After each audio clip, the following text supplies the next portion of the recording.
Ni dawa ipi ambayo unaweza ukaitumia kushusha presha yako ya damu ambayo imepanda na ambayo haina madhara? Kama umekuwa unajiuliza kitu cha design hiyo, hii video inakuhusu. Kwa hiyo hii video imetengenezwa maalum kwa watu wenye shida ya presha ya kupanda na watu wenye magonjwa ya moyo. Na wewe kama huna changamoto hizo, pia unaruhusiwa kujifunza ili kusudi uweze kujifunza namna ambavyo unaweza kushusha presha yako ya damu bila kupata madhara ya aina yoyote. Sasa hivi kuna changamoto kwamba dawa ambazo tunazitumia mazingira hospitalini zinakuja baadhi na side effect. Kuna nyingine zinasababisha watu kukosa choo, wengine kama ni wanaume wanazipelekea issue ya upungufu wa nguvu za kiume. Kuna vitu vingi ambavyo vinajitokeza hapa katikati kwa matumizi ya hizi dawa. Na baadhi wamekuwa kutumia mitishamba, lakini concern yao kubwa ni kwamba ni namna gani unaweza kushusha pressure pasipo kupata changamoto au madhara ya aina yoyote. Upo na Emmanuel Mpalie, nutrition specialist. Nipo hapo kuja kufahamisha dawa moja tu ambayo unaweza kuitumia na ya kusaidia wewe kuweza kushusha presha yako pasipo kuathiri mwili wako kwa namna yoyote ile. Hebu tuangazie bila kupoteza muda dawa hiyo. Kuna dawa moja ambayo nataka nikufahamishe ambayo mimi nasema kwamba inaita kwamba ni wape. Wape ni neno ambalo ina vitu vikuu vitatu. Moja ikiwa ni water kwa maana ya maji, lakini P ikisimama kwa badala ya mmea, wakati E inasimama kwa badala ya mazoezi. Kuna vitu ambavyo vinafanya kazi sawa sawa na zile dawa za hospitalini zilizo nyingi, ambao vitu hivyo ndio hivyo vitatu ambavyo navizungumza: maji, vyakula asili ya mimea na mazoezi. Ukivifanya kwa pamoja, inakuwa ni bomu lililokamilika dhidi ya presha ya kupanda. Vitu hivi vinafanyaje kazi na wewe unaweza ukavitumiaje? Tuangalie. Tuanze kuangazia habari za maji. Kwa upande wa maji unatakiwa utumie kiasi gani na uyatumieje? Kwanza fahamu kwamba si kila maji ambayo unakunywa kwamba yanasaidia kwenye pressure. Hapana. Maji ambayo kwa mfano unakunywa pindi unapokuwa unakula, yale hawezi kuletea manufaa hayo kwenye masuala ya pressure. Lakini maji ambayo unakunywa pindi ambapo hauko unakula, lese kwa mfano asubuhi umekula, sasa kabla ya mchana huku katikati ukawa unakunywa maji, yale maji ndio ambayo yana nguvu tiba.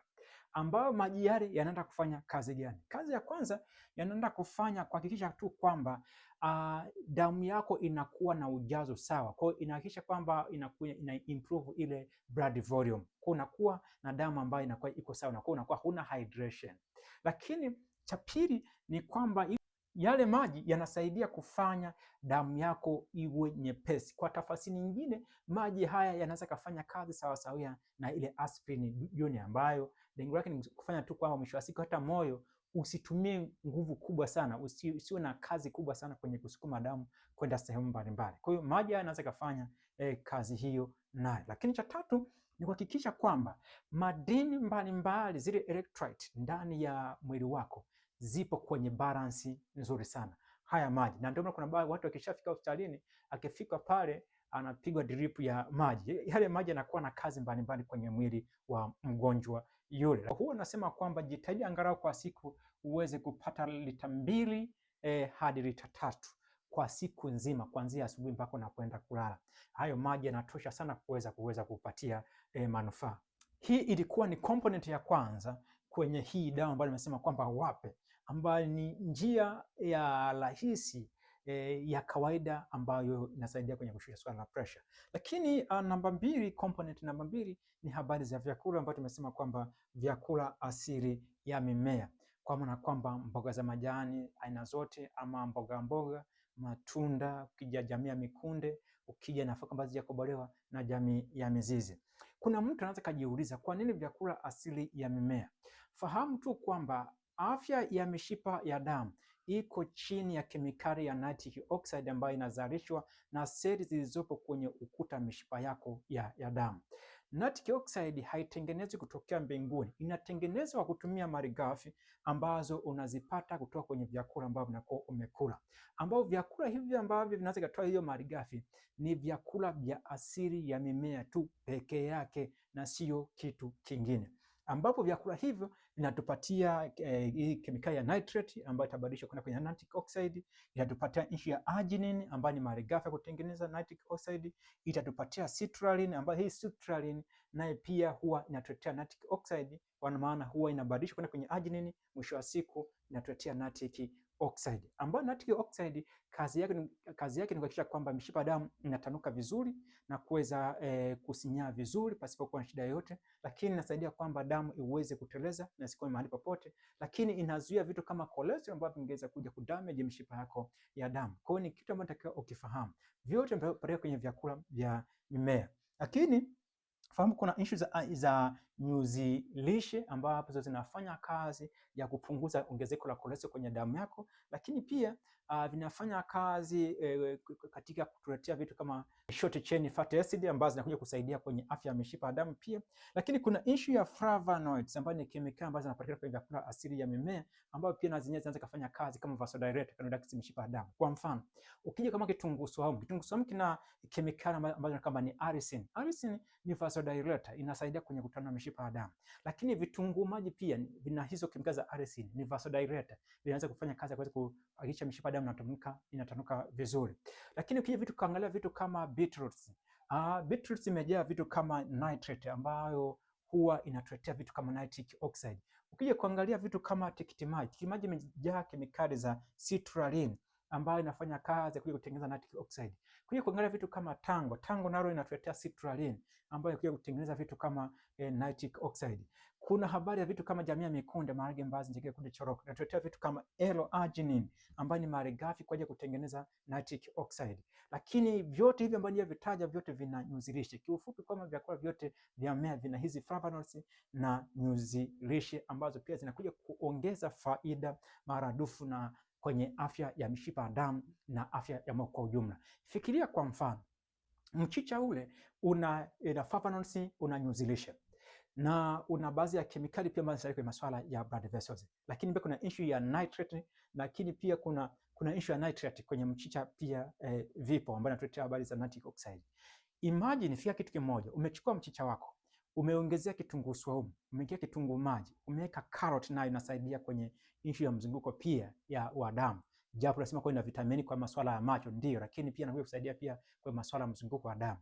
Umeweka vitu kama hoho, umekuja kuweka kuongezea vitu kama tangawizi kwenye mboga ile moja. Halafu baada ya hapo ukaweka kijiko kimoja cha unga wa mbegu za maboga na kuhakikisha ule mchicha ni tiba tosha, unakuja kuleta impact nzuri kwenye mishipa yako ya damu na kwenye kusaidia kwamba pressure yako inakaa kwenye kiwango ambacho ni balance. Sasa katika tafasiri hiyo, mgonjwa mwenye shida ya pressure inatakiwa hivi vyakula asili ya mimea ndio viwe kitovu cha ulaji wake, kwani ndio vinafanya kazi ya kusawazisha mzunguko mzima wa damu. Yaani daily, asubuhi, mchana na jioni, hakikisha unagusa mmea. Kwa mfano, unaweza kama kwa upande wa asubuhi, ngoja niamke asubuhi nipate matunda yangu. Au unaamka asubuhi unaanza na maji, baada ya hapo unafuata breakfast kama matunda. Unachukua papai yako, unachukua tango, unachukua kama ni chungwa, unachukua kama ni embe lipo, kama ni apple lipo, unaweka hapo kwenye bakuli lako unakula. Baada hapo unaendelea kunywa maji. Mchana unafika unatafuta kama ni ndizi za kupika. Unachukula na maharage yako ambayo yametiwa vitu karoti, hoho, nyanya na viungo vingine vya kiasi hata kama unavyoweza wewe kuweza kupika vyovyote vile. Halafu ukaja ukaweka mboga majani, inaweza ikawa ni figiri ama mnafu ama mchicha, inaweza ikawa ni cabbage ambayo imeongezewa hivyo viungo kama kitunguu maji, kitunguu saumu, tangawizi, hoho, karoti. Huo mlo ukala na jioni karudia humu katikati ukawa unakunywa maji na kuhakikisha pressure hapa haiwezi kutoboa. Kama unatumia na dawa za hospitalini, pressure itashuka kwa haraka sana kiasi kwamba itakulazimu kuweza kupunguziwa dozi. Ni kwa sababu tu ya vyakula hivi sambamba na masuala ya maji. Mwisho unakuja kumalizia na issue ya mazoezi, ambayo mazoezi kazi yake kubwa, licha ina faida nyingi kadha wa kadha, kazi yake kubwa ni kuongeza production ya nitric oxide. Mazoezi yanachochea zile seli zilizo kwenye ukuta wa mishipa yako ya damu kuweza kuongeza production, uzalishaji wa nitric oxide. Kwa hiyo ni muhimu sana mtu huyu ambaye ana shida ya pressure kuweza kufanya mazoezi. Kwa hiyo ndio maana tunasema kwamba mtu afanye combination ya mambo haya matatu, ni sawasawa na dawa ya kushusha pressure, ama wakati mwingine ni kiboko ya pressure ambayo ni ya kupanda. Hatumtarajii mtu ambaye amezingatia hii ya kwanza component ya maji, akazingatia vyakula asili ya mmea, akaacha kuwa mroho. Maana wengi ni waroho wa vyakula, kwa kiasi kwamba anapokula mboga za majani anaona ni umaskini, anaona anateseka.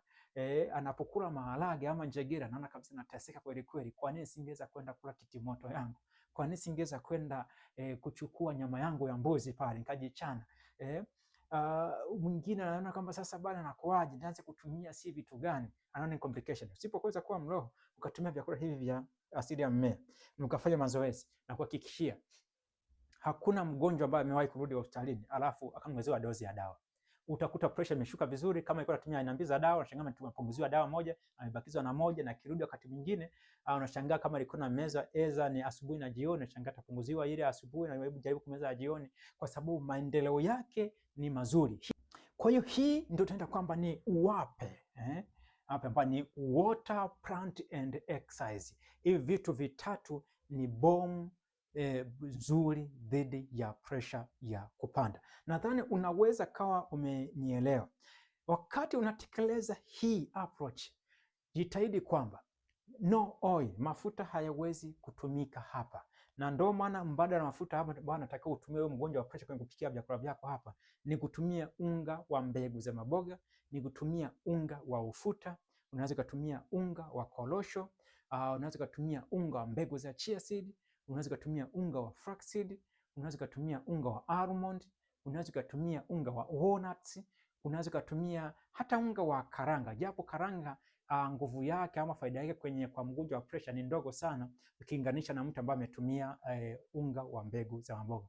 Karanga na mbegu za maboga vina utofauti mkubwa sana kwa swala la kiafya, hasa linapokuja kwenye swala la moyo na mzunguko wake wa damu, na maana yake mishipa yake ya damu. Hivi ndio vitu ambavyo nahitaji kukufahamisha kwamba hii ndio dawa na suluhisho la pressure ya kupanda isiyokuwa na madhara yoyote. Ulikuwa nami Emmanuel Mpalie, nutrition specialist, nikutakia wakati mwema. Kwaheri.